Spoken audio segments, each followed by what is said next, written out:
ايوب عمراوي لعبات الكره طويله، انطلاقه ديال الجبيري،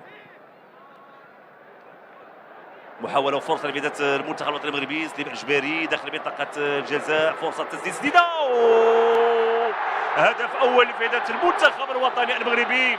زكريا وادي، اي تسديده وباي طريقه زكريا وادي بقوه يضع الكره في الشباك.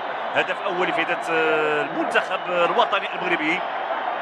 تابعنا سليم الجبيري، محاولة كانت من الجهة اليسرى، كيوضع الكرة أمام زكريا وادي الذي يتمكن من التسديد بكل قوة، يضع الكرة في الشباك. وهدف أول لفائدة المنتخب الوطني المغربي. فرحة كبيرة للجماهير المغربية بهذا الهدف الجميل وهذا التقدم للمنتخب الوطني المغربي. تكون محاولة سليم الجبيري يمرر لزكريا وادي اللي ما زاد من قص، سدد كرة قوية عرضية تعانق شباك الحارس كوليا ماتيوس. هدف جميل صراحة لفائدة المنتخب الوطني المغربي.